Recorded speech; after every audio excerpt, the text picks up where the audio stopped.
welcome back to the Earthdawn Survival Guide, a podcast for novices and masters alike. I am Dan. My co-host is, of course, Josh. Good evening, everybody. Welcome to the second half of the longest year ever. And on today's podcast, we will be discussing all things Earthdawn, magical, mechanical, non-typical, and probably cyclical, as we get into some emails here, another email palooza, half episode probably, and then we'll work on everybody's circling up questions. We'll try to avoid the 20-minute sidebar. No, we enjoy those. No, we enjoy those. I enjoy those. I like it when Josh rants. Yeah, I going back and listening. Better Josh than me, I'll tell you that. If I rant, it would all be like expletives. Yeah, I realized that I kind of like come back again and again to the same point, so I like maybe try and dial that back a little bit. It's okay. Again, better you than me, because if I did it, would all be like expletive laden, and that would not be fun for anyone to listen to. Oh yeah, well when I break out the profanity, you know there is absolutely. It's done. It's over. Bing! Josh has hit the limit. Crossed the line. We're all good. It's okay. So let's just jump into the emails because time is a-wasting. So we have 4 or 5 to get to, and Kagorsi, we're going to save yours for last, so just bear with us for the rest of the questions coming in. So this one comes in from Steven, who loves the podcast. Just wondering if you have some tips on converting first edition adventures to 4th. He was thinking of running a couple for the old adventures for his group. I think we might have covered this a little bit previously. We have, I think, touched on this briefly, yeah, in one other episode. My general... So where you been? No, I'm kidding. It's fine. It's a good question. It always is. My general idea is to take a look at stuff that's in the Game Master's Guide that is of like the appropriate challenge rating, and choose something that is, you know, roughly equivalent to the critter that you might be replacing. Yeah. And use those stats rather than, for example, oh, well, this encounter, you know, like the first encounter in Mists of Betrayal is with, in the original first edition version of it, is a Jehuthra, which in 4th edition stats is a rough novice party encounter. Yeah. You know, and I think 3rd edition or classic, like in their reprint, changed it to like a giant spider of some sort. The other thing that you could potentially do is, if you've got the companion, is to grab masks, like the small or, there are a couple of size-based masks that actually lower the difficulty of an opponent, so you could use those as well.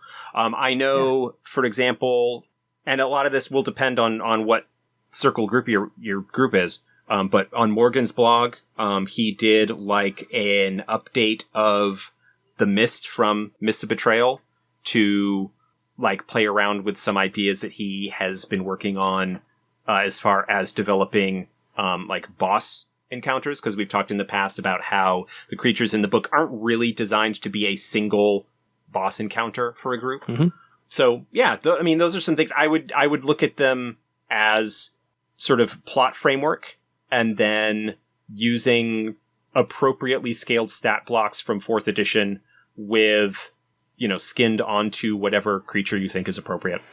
Yeah, and the formula that we mentioned a couple podcasts ago is right in the beginning of the Game Master's Guide, right before the creature encounters, on the use this formula to use the appropriate legend points, or not the legend points, sorry, the appropriate steps for what your party can actually do. To basically compare compare the difficulty, challenge, potential, roughly speaking, how easy or difficult the encounter might be based on comparing attack steps to defenses and things like that. Yeah. Yeah. So that whole, right there in the Game Master's Guide, beautifully done. Best place to find it. So thank you, Stephen. Keep listening. We'll have more for you later on. So a longer email comes in from Matty S., First Circle Game Master, he says, the PS is, feel free to disregard if it's too silly. There is no too silly a question. We'll take care of you. Thanks for producing and releasing the podcast. I found it so interesting and entertaining that I have been motivated to start a Earthdawn 4th edition campaign myself. Yay. Welcome to the fold, Matty. That's awesome. My background story within the game is not long at all, having won my first rulebooks during the Shadowcasters Network fundraising raffle of 2018. Though he'd been aware of this concept for years, but this makes his a minority in the audience. He hadn't been indoctrinated into Earthdawn like the rest of us have. So the campaign he'll be running, first playing session next week. He's excited. Has attracted only 2 players to the table, an elven cavalryman and a windling illusionist. And he'll be adding an orc weaponsmith as a GM player character. No groans from us, at least. He says maybe from everybody else, but just to bring up the numbers a little bit. So which brings to the questiononical part of his correspondence. Thank you for the CAL word. Would either of you be so kind as to share some game mastering tips for managing Earthdawn with a very small party size and not having it end in tears for any involved? That is difficult.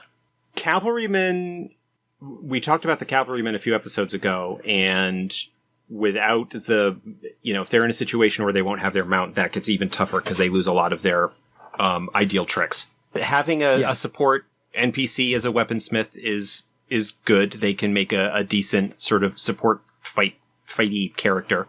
Yeah, you're just going to need to be a little bit careful in terms of the opposition that you're going to be throwing at the group. With a cavalryman and a weaponsmith and an illusionist, your heavy hitter is the cavalryman. The illusionist has some direct damage potential, but is better suited to buffing, like with Monstrous Mantle, is sort of the ideal support spell for the illusionist because it gives enhanced defense ratings and damage bonuses and things like that. So that's something that you'd be looking at.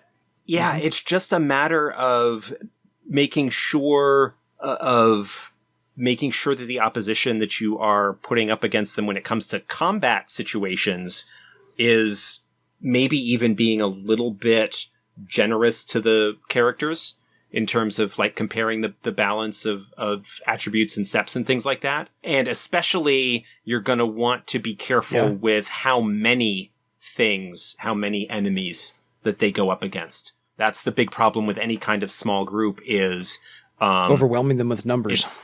Is overwhelming them with numbers, and having an illusionist, or magician of any kind that doesn't have a really solid front line to get behind can be a little bit tough. So when I ran the one shot for the Crit Show folks a couple of months back, I think I might have mentioned this, that we had a troubadour, a weaponsmith, an elementalist, and a thief. A thief? Okay. Was the 4th one. And so, the thief, as we talked about in the thief episode, can, with the right build, have some striker high damage combat capability. The weaponsmith, if built a certain way, can kind of act as a frontline fighter. But that's a group where they said, these are the characters we want to play. And I was like, oh, okay, well, I need to rethink a little bit the opposition that I'm going to be putting against them because I need to make the characters that are going to be the fighters able to do that effectively, but not having a lot of the tricks that swordmasters and warriors and stuff have. And also just maybe scale back the opposition a little bit so that I'm not necessarily overwhelming them just in terms of the raw numbers. Yeah. Yeah, it's something that, especially if you're a new game master in general, I would always err on the side of giving the characters the benefit of the doubt and giving them a little bit of an edge and being sort of upfront. And I imagine if they're kind of coming new to it as well, you're all kind of discovering and figuring it out together. Some advice that was given in a recent sort of writing advice podcast that I listened to was don't be afraid to fail. Totally. Try it out. You might make mistakes. You might, run into some issues, but you learn by making mistakes and figure that out. You may as well want to look at having things be slanted a little bit more towards social and puzzle type interactions, although that kind of leaves out the cavalrymen a little bit in terms of what they can do. So yeah, it's a tough situation. That is a group that could be a little bit rough. There are also some shards previously published that are rather short, meant for novice characters, that are pretty quick. Mm-hmm. I've been running a group once a week. I have a new player who's a nurse, and so I'm giving her downtime from all of her COVID duties.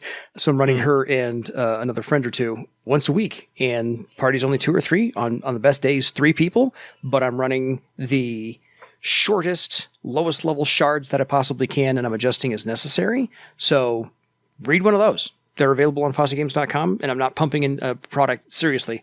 I'm trying to help you out as a game master. Find one of those, like Journey to Lang, the Tomb of King Runeveer. Those are pretty short and pretty light, and so you can kind of gauge your party's capabilities off of that and kind of build up, okay, this is the type of thing that they liked, did not like. You can blame whoever wrote it instead of yourself, and then you can kind of learn from there just to go, okay, they don't like this kind of care delving. They want something more out in the open where he can run free and the Windling can fly along. And so that might just be their wandering duo traveling the land of Barsave. There's happen to be the next town the next day, like episodes of Kung Fu. How'd you get there? Who cares? You're just in the next town the next day. Ta-da! There you are. And that's it. So maybe try that out as well, just as a little nudge. Just, I don't know. Yeah, and actually, another thing that if you're gonna maybe be looking to like a episodic series kind of thing, like Kung Fu or something along those lines, is to have, like you mentioned, they mentioned the Orc Weaponsmith NPC that they're going to bring along as sort of like a regular companion. Yeah. You could have, depending on what's going on in the various adventures, have like guest stars, like other NPCs that show up to help just for that adventure. And don't necessarily like stick around long term, so that they can maybe help provide a little bit of support for stuff, and even not necessarily like rolling them out as a full blown participant in the combat. But if like a town that they're at has some guards, maybe have the guards go along with them to the encounter, and there can be, say, rooting out a ghoul nest. Like, you could have that there are, like, 8 ghouls, but you don't need to have the player characters fight all 8. You could have the guards or whatever tie up a few of them and, kind of do that sort of thing. That's actually, if you look at Masks of Fear in the Quick Start Guide, there are a couple of the NPCs that the group is going along with at that point that are there at the final fight. The idea is that they go off and they're kind of doing their own thing, that they can, come in to help if the player characters get in over their head, or if things go really well for the player character group, they might get slightly overwhelmed and give you another lever to kind of, or dial to tweak to kind of scale things in the middle of the encounter, rather than like rolling out all of the dice, just kind of have it be narratively going on to enhance the scene and do that kind of thing. That's a possibility as well. Yeah. So err on the side of your players first, and then see what the balance is. But otherwise, Maddie, not a silly question. No, not at all. That is a new game masters, new players. That's what we're here for. It's a good question and a problem that as an experienced game master, I kind of hear that and I go, "Ooh, boy, that is a poser." I would have to think about that a little bit. Yes. But by all means, contact us again. Let us know how it goes. And if we can answer any more questions for you, we're happy to do so. Next up, Aaron. Afternoon, guys. First off, he wants to thank us for pointing him in the direction of the Earthdawn Guild to pick up a new online group. He's now joined up with the Circle of Dawn and have played a couple of sessions already. So he's apparently one of the Circle of Dawn players. Yeah, we talked about them a week or two ago. Yeah. And while on the subject, thanks for the mention in the Thief episode. All credit to Stephen for the effort he's put in so far. My question is about Obsidian Life Rocks mainly. First, should we be expecting an Obsidian episode soon? Yes. Episode 40. Episode 40? Because 35 is... Because if anyone has figured out the pattern, about every 5 episodes we cover a race. 15, 20, 25, 30, 35. So 35, because it's coming up soon, is going to be on Trolls, and 40 is Obsidian. Okay. So yes, it's coming soon. We have it planned. We have it planned, yes. It's in the works. agenda. You'll just have to wait a few more weeks. Exactly. Secondly, is there a list of Life Rocks / Brotherhoods anywhere? Omar, his character in the circle, is an Obsidian, and he has designed his background around the Obsidian of the Delaris Mountains and have such a good relationship with the Rock Horn Moot. All information he has about this is from the Crystal Raiders first edition book, but as far as he can see, there is no mention of the name of the Life Rocks or the Brotherhood other than it exists. Right. So, is there a list anywhere? I don't think there is. Not that I'm aware of. I think that is one of those things that in previous editions was left kind of vague for people to fill in those details as they wish. Even the Life Rocks that are mentioned, I think the only one that I can think of by name is Iodia, Omasu's Life Rock that the Triumph landed on. There might be a couple of others, like perhaps I know that in the Journey to Lang adventure, that it was dealing with a corrupted life rock, and it might have a name that's mentioned. But for the most part, like I just ran that one. I can't recall. Yeah, I haven't looked at it in a while, so I don't recall either. It's okay. But it might not. I was on it literally 3 weeks ago, but I don't remember. I don't remember one being. It might not. I think that's one of those things that was left intentionally kind of vague, so that GMs could fill in what they needed, and we haven't felt any need to expand upon that thus far. So, no. Yeah. I like the fact that it was left vague. It's one of those life rocks exist. Most of the mountain ranges are named. Attach a name to it and go from there. So I created an Obsidian character many, many years ago. I gave him a last name, which is the name of his life rock. So in the Brotherhood, done the same thing. So I named it the Bittor, Bittor life rock, just because that was the name of that specific hill. I called it, and that was it, because I wanted that name to match my character. So I like that it was left vague, because people who play Obsidian characters can just fill those in. But that's me. So, Aaron, good question. He does say thanks for all the hard work we both put in. Josh more than me, but yes. You put in work, Dan. Stop it. I've put in some work. You put in more work than I do. Otherwise, next up is another Matthew. Not Matty S., but Matthew has a second one. Hello, guys. I had a situation that came up last night. I had a new player make a Tiskrang Nethermancer. One of the reasons he picked the race was the tail attack. He liked that he could cast a spell and still make an attack with his tail in the same round. When he was looking over the spells, he came across Spirit Grip. He was wondering about it since it is a touch spell. Could he cast it and then slap his opponent with his tail, doing both spell damage and unarmed attack damage? Think on that for a second, Josh. He thought about it and said, yes, how I handled it was to make an unarmed attack the ability to touch the target. If he misses the unarmed attack, the spell will not go off. If the unarmed attack was successful, then he would have to make a spellcasting test as the target's mystic defense. He says this could become overbalancing, but his thought process was that he was using his unarmed skill and his spellcasting at a -2 steps. So he thinks it evens out. Also, if he was successful, it would be 2 different damage tests. So it would make it more prone to deal wounds or knockdowns. Are we missing anything? Is he missing anything? No, that's mostly fine. Again, like looking at the options, the only quibble that I have with that is requiring the successful unarmed attack to then be able to cast the spell. The intention behind touch range spells is only that you need to be within range that you could reach out and touch them, basically within melee range of the target. But there is not that the spell casting test itself represents your ability to get close enough for the spell to take effect. And if it fails, whether that's because you didn't touch them well enough or it just simply failed the same way that other spell castings might fail, that's fine. So certainly it is possible I would allow a Tiskrang spellcaster to both cast a spell and use tail attack, using the tail attack option, with the -2 as indicated for taking advantage of that. Anything else? So yes, you could cast the spell, and if successful, and also try and hit with the tail, and deal damage with either or both, depending on the results of the rolls. The only thing that I would say is that requiring a separate attack roll in order to allow them to cast the spell is intentionally not something that's required for magicians, because that then requires them to, there aren't that many touch range spells to begin with for enemies. Spirit Grip, I think, is one of the few. Yeah. Most of the touch range spells are really for allies, in which case it's not going to come into play. But the idea being that, you would then require any magician who wants to have a touch range spell to also have a decent dexterity and or take unarmed combat in order to be able to touch someone. And that kind of gets around the trade-off against more martial melee types who typically will have a higher physical defense but a lower mystic defense. That the magician can then overcome because they're casting spells as opposed to trying to hit them. So that's the only part of all of that I would really have problems with.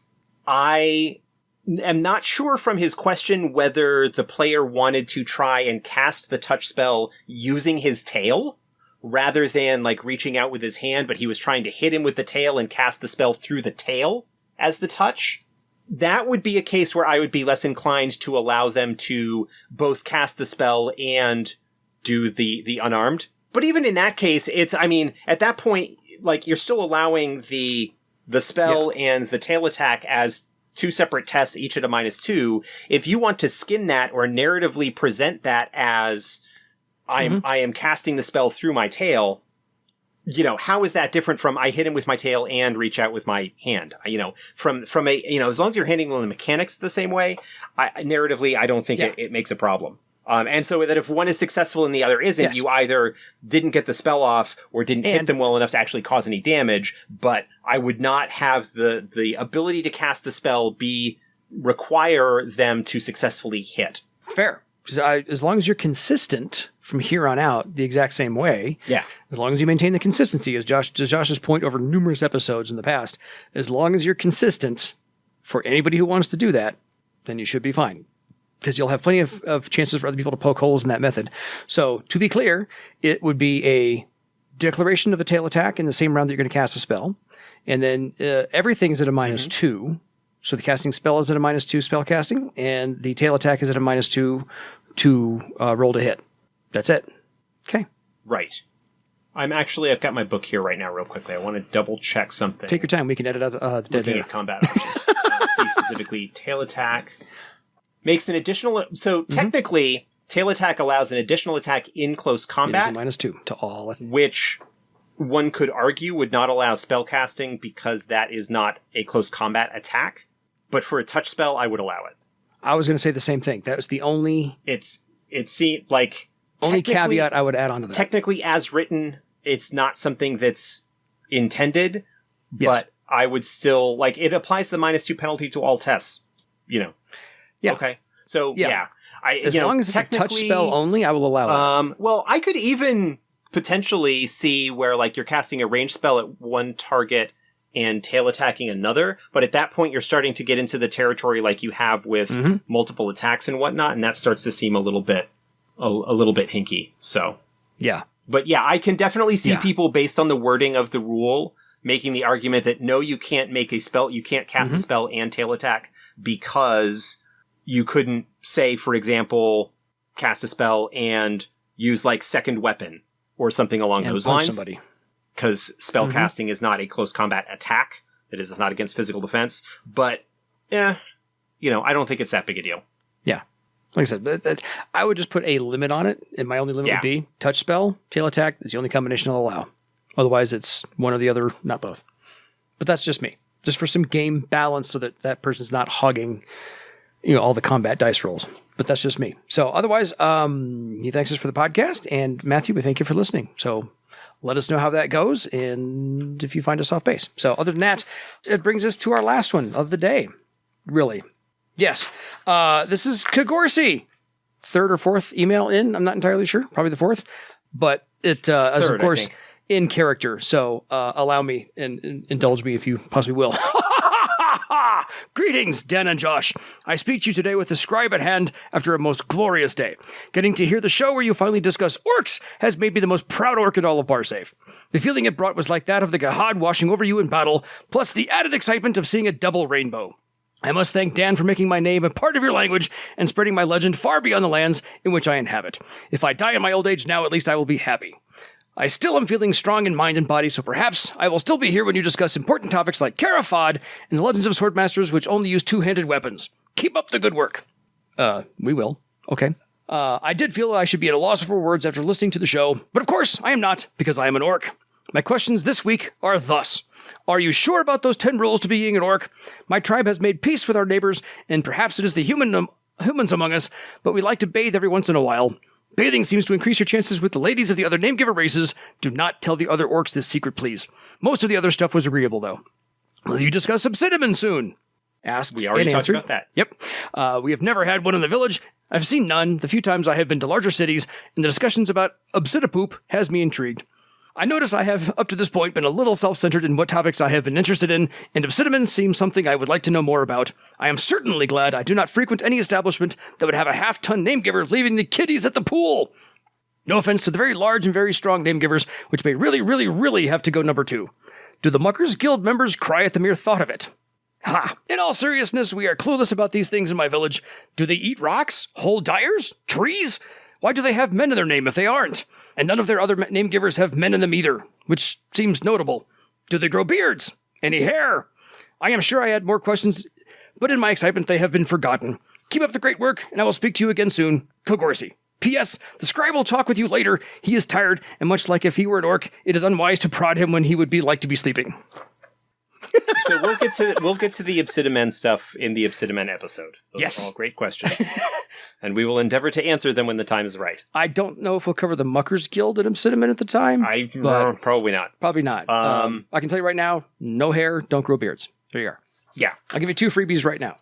The 10 rules are in the essay that was granted to the Great Library, or that was provided to the Great Library for their Name Givers of Barsave series. And I think I actually omitted 2 of them because they were on the next page, but still, the main 8 were the fun ones. But now that is not something, because none of the races, none of the Name Givers in Earthdawn are monocultures. It may be that it was just that the tribe and culture that particular scribe was talking to had those rules, and that is not necessarily the case for orcs everywhere. So, yes, we are sure about those rules, but no, they do not necessarily apply to unilaterally everybody. No, but they are fun. So they're just nice little role-playing things to throw in there if you can get them done that way. So. Anyway, thank you, everybody. By all means, we did not actually give our email address out at the beginning of the podcast. So if you've made it this long and we haven't bored you to death and you want us to answer your question, edsgpodcast@gmail.com. There you go. And the sweet. We actually, just before we started recording, had 2 more emails show up. We will push those off to another episode. Fair. But because we already had a bunch that we were doing for this one. So we will save those for another time, but we certainly appreciate the emails from everybody and the feedback, and it lets us know that people are listening and enjoying, and above and beyond the simple, great job number ticks that we see on our website. Yeah. And we love hearing we're doing a great job. Thank you, everybody. We don't think we've had any complaints so far. But no, we're here to answer your questions. I love getting questions that are just outside the normal scope of things. Actually, we did get one sort of complaint. Uh-oh. It's about me, isn't it? No, it's not, actually. It was about... It's actually about me. It was basically wondering why I don't prep more. Josh doesn't need to prep. Why I am often, they had listened to the previous episode where I was going on and basically off the top of my head talking about the stuff with regards to group patterns. And he's like, why don't you do more prep? And instead of always going, well, as I recall, and to the best of my recollection and stuff like that. Because 9 times out of 10, when Josh is recalling, I'm sitting here with the book open in my hand and I'm following along going, nope, Josh got that right. Josh got that one wrong. And I can steer him just in case. But 9 times out of 10, Josh is schooling me and I'm holding the book. I will say that it is a fair question, because I recognize that I largely come to this without a lot of prep, certainly not scripted by any stretch of the imagination. As anybody who has listened to one of my rambling 15-minute digressions about stuff will attest. But I edit those down to 12. Part of it is we kind of have a plan about the various topics we're going to cover. And if it's one that I am not as sure on, I will do a little bit of brushing up ahead of time. But part of it is just style. I prefer to have a more conversational, less polished style for the show. And I think that's something that we're shooting for. And also, prep is time that takes me away from working on other awesome Earthdawn stuff. If I have to spend, in addition to just not only the recording, but the post-production, if I have to then add pre-production for research and prep work and whatnot, I am sure enough of most of my, off the top of my head recollections to go, and like Dan said, he has the books handy to correct me if I am wrong. And it is why there are times where I have had to go back and say, I said something that was ill-conceived. That would no longer happen if I prepped. I don't know. People can... We have stated corrections. Yeah. And again, I had to go back and do my pre-production ahead of time just to keep up with Josh because again, I'm sitting here with the book and he is schooling me on what I used to know about Earthdawn because I have said numerous times I have forgotten more than most people will learn. That most people does not include Josh because he lives and breathes this literally every day working on all the Earthdawn projects. He doesn't need to do a lot of show prep. I do, but he doesn't. It depends on what we're talking about. Totally. We both have already said when we talk about the geographical issue of the city of Kratos, we both need to go back and reread that book. Which is why we haven't done it It's been a while. Exactly. We're going to talk about Travar not today, but soon. And I'm, a third of the way through the new book just because, and I've gotten all the geography stuff down. I have notes on it. But I know for a fact Josh is going to school me. Whereas I edited the book. And so there are many aspects of that I will be able to recall when you bring them up. But yes, it's a fair assessment. And basically, why don't I prep more? Because I don't wanna. And you don't need to. Maybe most of the time. Most of the time. You don't need to. Maybe I should a little bit more. Anyway. It's okay. Well, today, the last topic we're going to talk about, because we've killed a half an hour or so, is circling up. Since we've given a lot of GM advice in the last email section here, we have some player advice and what to do with your legend points when you finally get them and exactly where you should spend them. So this is exactly how to get to the next circle in Earthdawn when you get some legend points and a stack load of them. Yeah, really. There's a bunch of stuff that you can spend legend points on. Exactly. First and most obvious are increasing your talent ranks. Because that is what defines your discipline and what allows you to advance your circles in your discipline. And it's what defines your circle. Therefore, get access to more talents and the cool abilities and stuff like that we've talked about in the various discussions. And it's what defines your new circle. Having a certain number of talents at a certain rank is your new circle. So that's kind of the requirement you have to have there. In previous editions, were there both methods? Because I'm going back for anybody who's trying to convert from classic or first edition to now, fourth edition.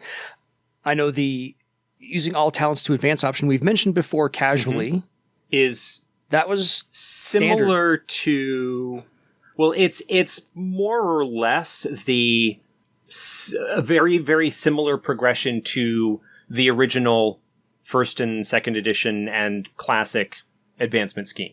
That is the one that had where each discipline had like all of the talents were fixed and available for each discipline at particular circles.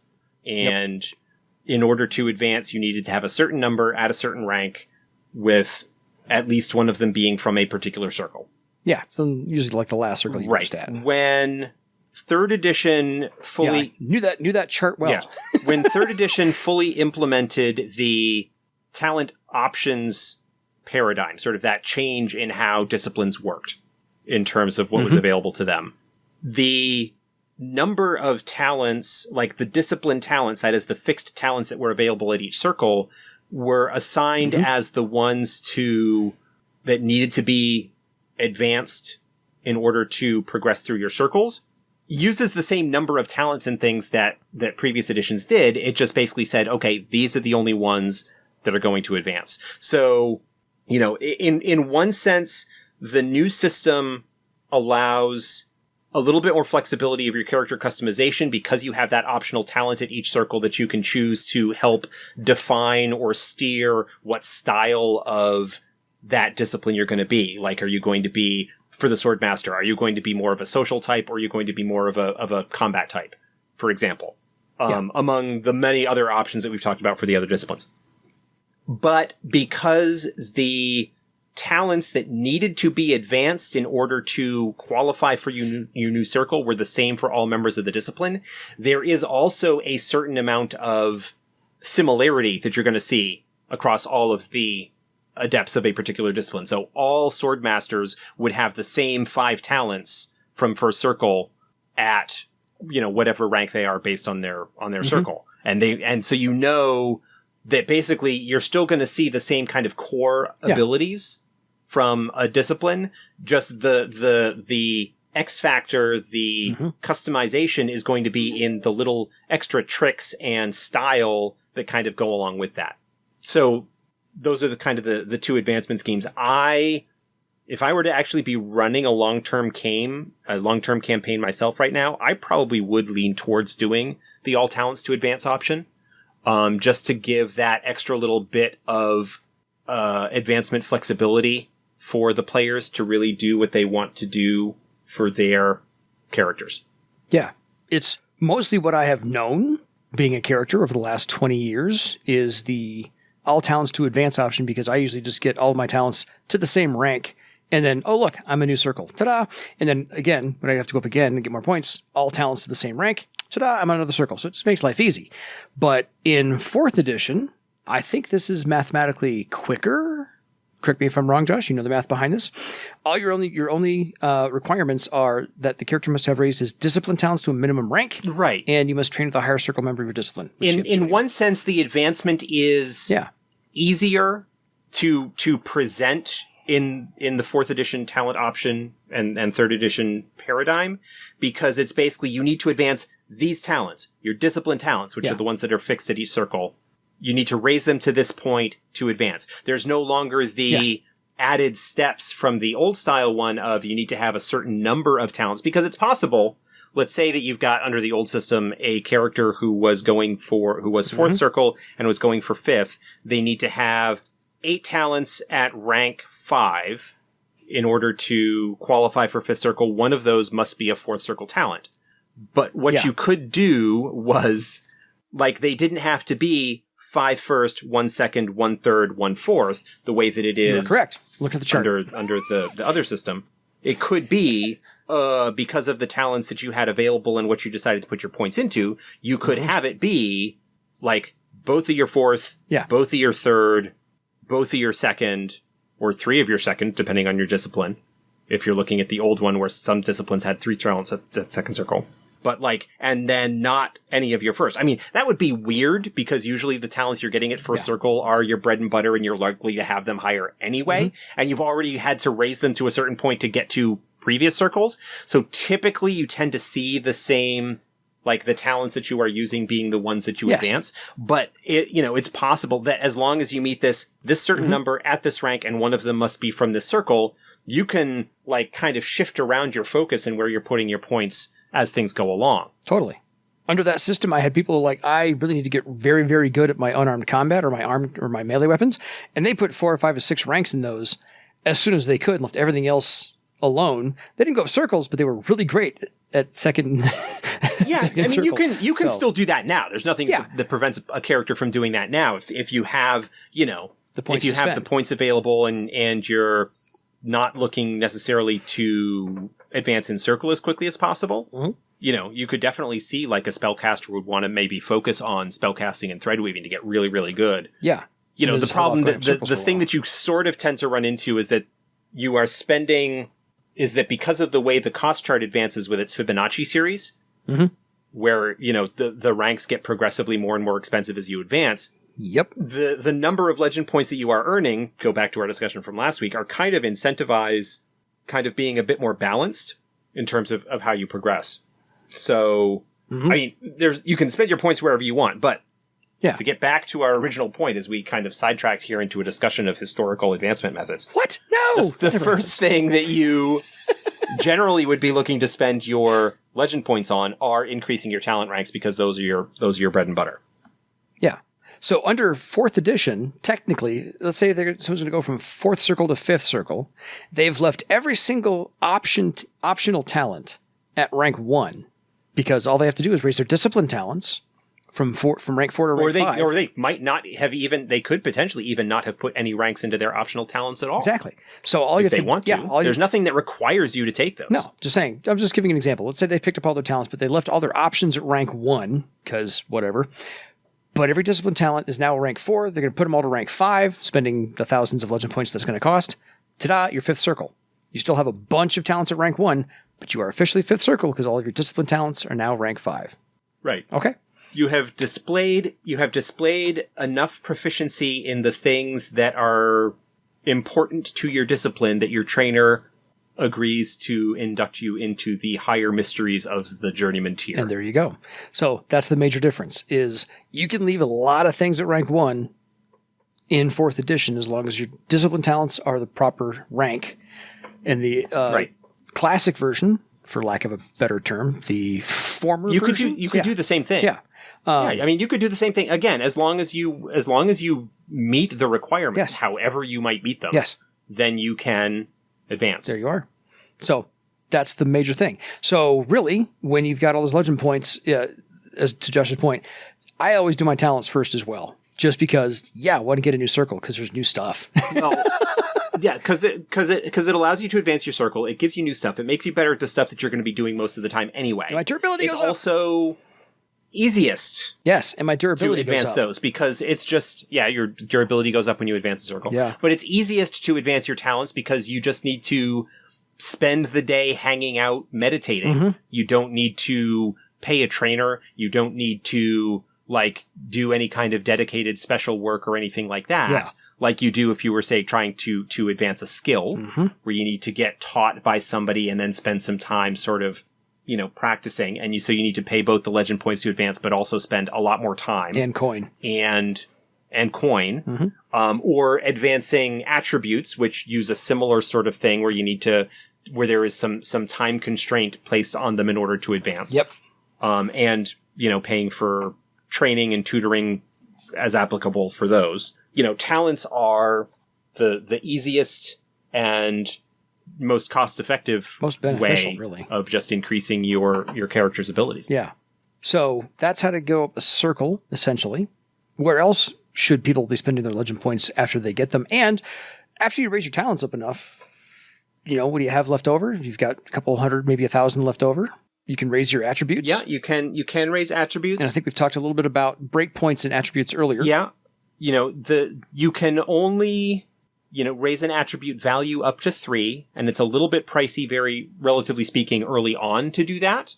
Yeah, 800 points initially. 800, 1,300, and 2,100 are the costs for each additional point. So if you take all 3, that also raises up that attribute value by a step, which increases the die, which is great if you have talents that are associated with it, because that. But sometimes it's cost effective to spend those 800 points. To but get there are one also, that depending on the attribute, places step, where and that just cascades you might get through a the rest defense of your bonus, talents. or if you're increasing toughness or mystic armor bonus, or if you're increasing your toughness, every point that you increase gives you a little bit of additional death and unconsciousness rating.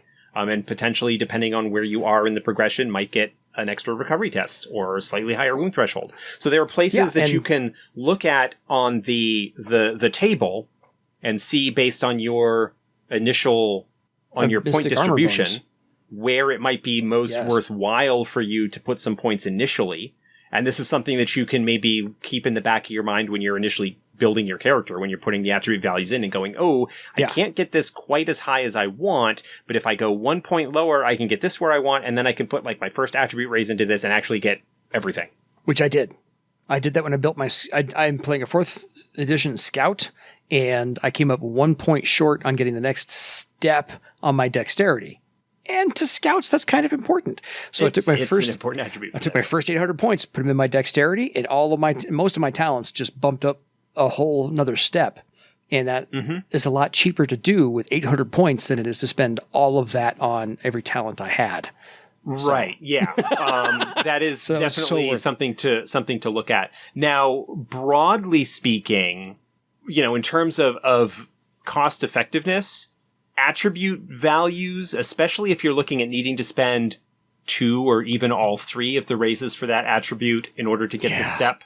Yeah. At that point, you're probably, that's something that you have when you are in your, when you're 7th or 8th circle or even higher, and you're looking at the individual cost of talent ranks being more than you would spend on the attribute raise increases. And maybe at that point, it would be worthwhile, more cost effective from a legend point spending standpoint to put the points into there.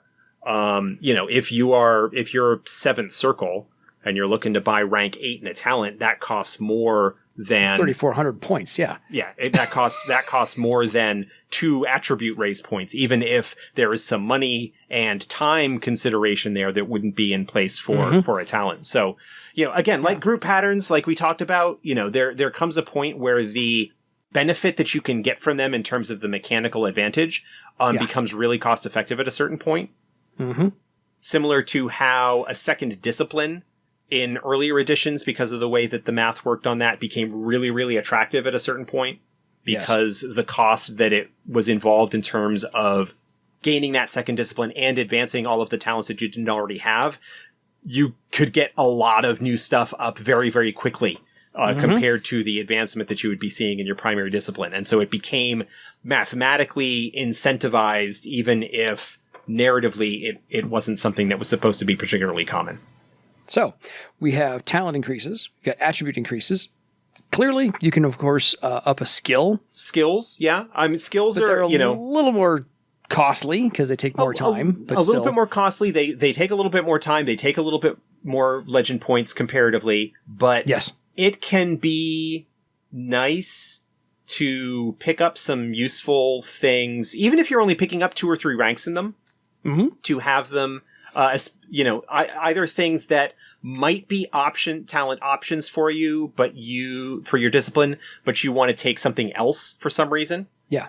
Or picking up things that aren't in your discipline toolkit at all. Makeup. That would also be useful. Like, for example, with Virag, my Nethermancer, I took awareness as a talent, as a skill, rather than picking up as a talent, even though it is a talent option for Nethermancers, because there was just other talents that I wanted more, basically. And I could spend the legend to get a couple of ranks in awareness. And my goal is not to be the scout or the person who notices stuff, but to just put a couple of points in there to have, right now, step 8, 2d6 for my perception. So that, I have a chance of noticing some things, but it's not something that I would be making my focus, which would not be the case if I were, say, a scout or a thief who, would definitely be looking, or an archer who would definitely be looking to have awareness be a much more higher priority. Climbing. Totally. I made my fourth edition scout, and I knew we were starting with a party of 3 people. So I knew for a fact I was going to need an advantage, and so I took Avoid Blow as my first circle option, but I took Acrobatic Defense as a skill. And I'm like, I will put 2 ranks in that immediately. Yeah. so I can change my physical defense. Because I knew I was in a party of 3. We talked about this sort of when you were creating a character. Those novice tier skills, some of those can be handy to get those free points into early on. But it's something to look at in the future. It can be a handy thing to have. I mean, other useful skills for any kind of wandering adventurer type to have. Climbing. Wound balance, I think, is available as a skill and can be worthwhile to have a couple of extra points into that. Swimming? Like any kind of skill that would be handy to have a little bit in if you run into a situation where you are screwed if you don't. Yep. So those sorts of things, another good thing. Again, when you get into higher circles and you get into, journeyman. Yes, wound balance is available as a novice skill. When you get into journeyman tier and those talent ranks and stuff start being a little bit more expensive, picking up a couple of ranks of skills, especially if you've got the downtime and the money to handle it, is definitely something to look into. Another thing you can spend your points on, for magicians at least, are spells, because spells do cost legend points in 4th edition for reasons that we have discussed elsewhere. We got time. Yeah. Well, basically the versatility that spells bring to the table, that basically it just from a game balance standpoint, makes... We treat them like talent knacks. Yeah, treat them a little bit like talent knacks and... Which, we'll talk about talent knacks in a future episode. Yeah. But that is something else that you can spend legend points on. It's talent knacks. Yeah. So, we'll hold on to that one. But that's another thing to spend legend points on, is actually taking a look at knacks, because I think you can't even get knacks until you have a talent at a rank of 3, and then you can start looking at knacks. There are a couple of spellcasting knacks available to magicians that become available, I think, at 2, maybe at 1. Fair. I forget off the top of my head. It's okay. We'll prep for that show, actually. Yeah. We'll prep for the knacks we'll show. Look at that. So we'll prep for that one. Yeah. And then at that point, so to get back to broader advancement, when you've got your talents at the correct number of talents, your discipline talents at a certain rank, then you go out and you find a trainer of your discipline. They have to be a higher circle than you.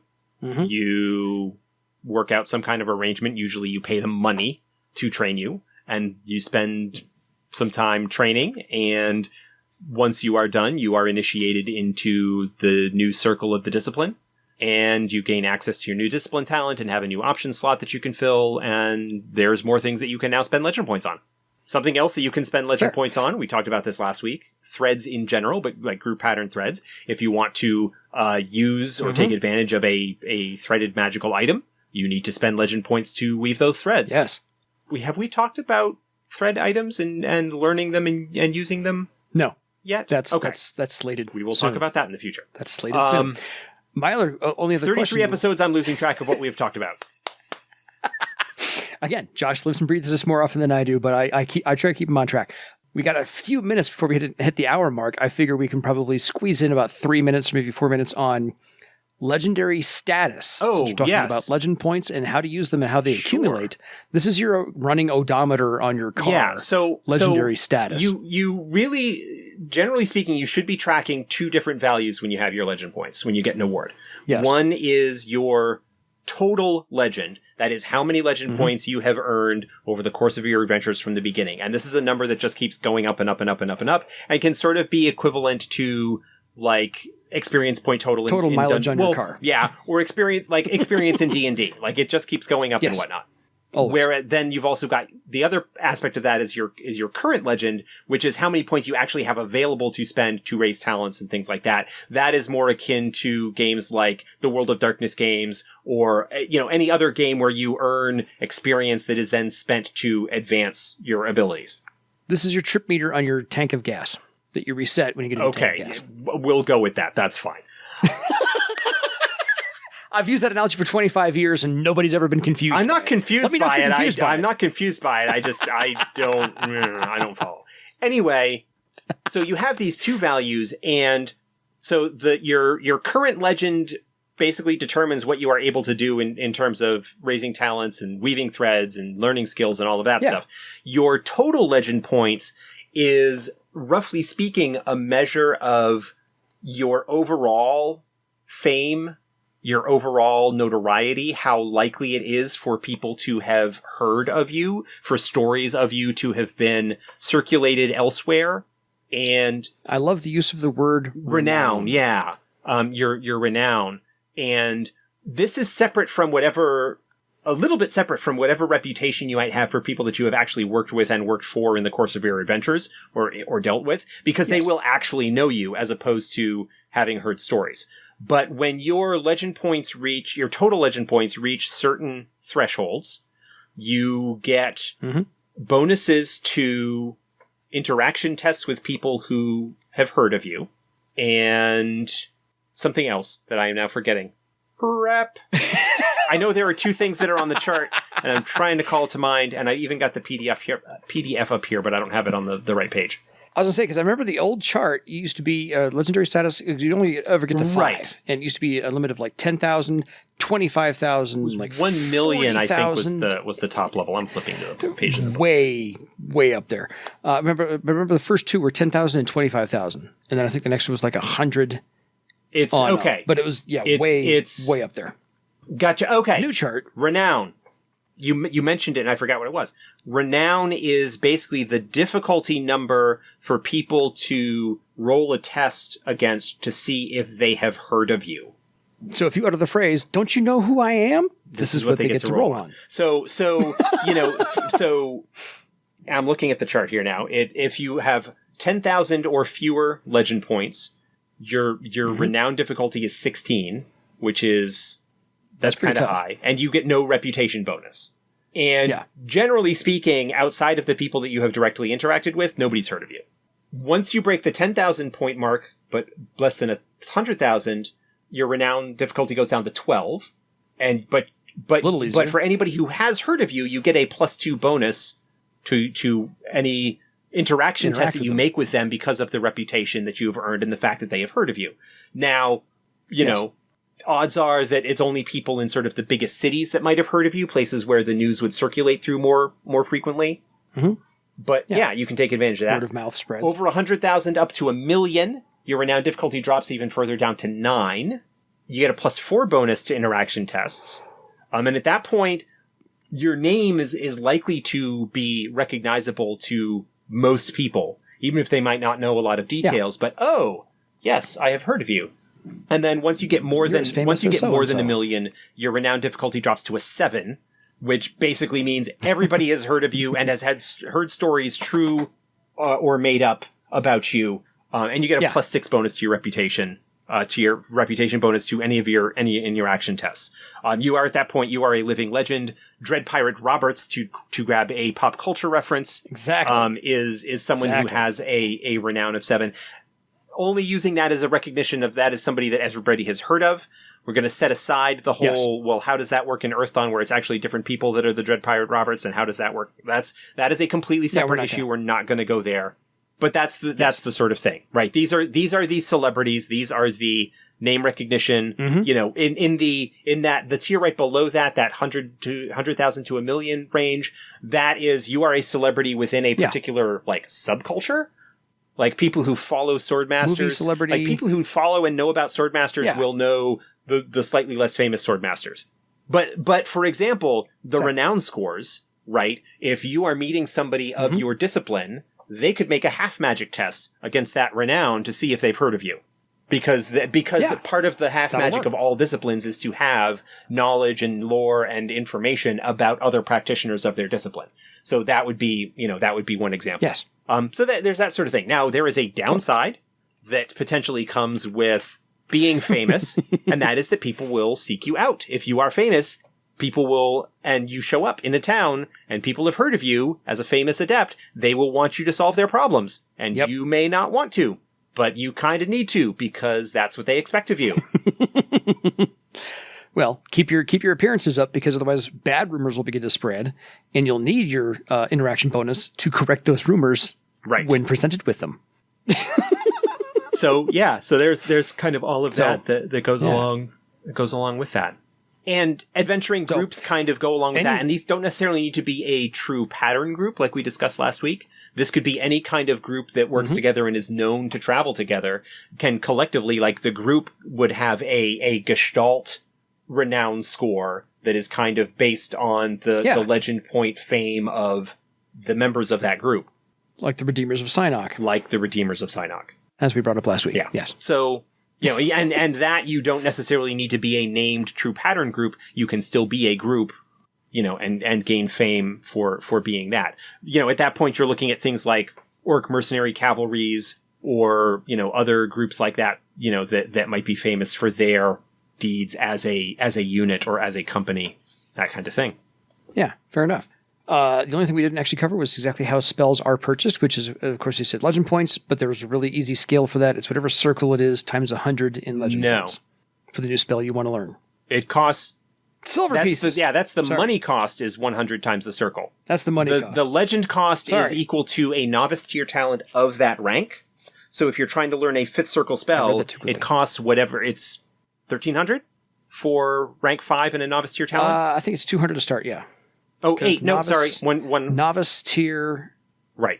So it's 800. Yeah, novice tier talents are 100 apiece. Yeah, rank 1 is, well... And a 5th circle is... Rank 1 is 100, rank 2 is 2, rank 3 is 3, rank 4 is 5, rank 5 is 8. 5. So a 5th circle spell would cost 800 legend. A 4th circle spell would cost 500. Gotcha. A 6th circle spell would cost 1,300. It's as if you are buying just that rank of a novice tier talent, which is similar... Cool. To the way that Knacks are purchased, which is why the costs kind of are what they are. But, yeah. Fair enough. We had some internet issues there, so I couldn't hear Josh and he couldn't hear me, so we were both confused. That's why that sounded as weird as it did. Anyway, so we've covered exactly how and where and why you could spend your legend points in any way, shape, or form to get your character better. Yes. There you go. So... folks, if you have any questions for us on anything we did not cover today that you want to hear about, or if you want to correct us on something we should have prepped for, that's fine too. You can email us at etsgpodcast@gmail.com.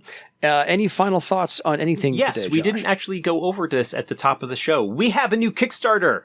All right. We buried the lead. Teased it a little bit last week, but we announced the new book, Empty Thrones, which is a campaign setting book along the lines of Prelude to War, which is going to have basically had the kickoff event of Uhl being dead is sort of the inciting event for the other story arcs that take place within that book.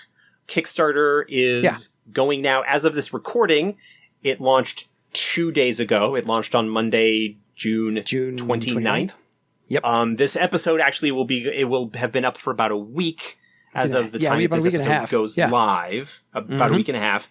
It funded in less than an hour the initial goal. We are edging up close to the second stretch goal here, only 3 days in. But go get yours if you haven't already. But go get it. It'll be linked in the show notes on Kickstarter, Empty Thrones. And like the other Kickstarters, opportunities to get other books if you haven't gotten any stretch goals, blah, blah, blah. So yes, that is going on right now. Yeah. So if you can't find us on social media, and Josh will go through that litany here in a second or so, and if you can't email us, and if you haven't figured out the Kickstarter, you're not trying hard enough. But we'll be here for the duration. Where can people find you, Josh? It's been a while since we mentioned. So we've got the Earthdawn Survival Guide Twitter account at EarthdawnG. We've got my own personal Twitter account at Metaxas, Mataxes. There is the Earthdawn Guild on Facebook, which I am in, and will occasionally chime in and ask comments and stuff. But there's a pretty decent group of folks over there. We've got the Facet Games Discord. We've got the Facet Games forums at facetgames.com, which also has the developers blog, which has posts going up every week or so talking about stuff. Plenty of places and such. Yeah, if you can't find us, you're not trying. Otherwise, folks, it is time for you to go make your own legend. See you next time. Good night, everybody.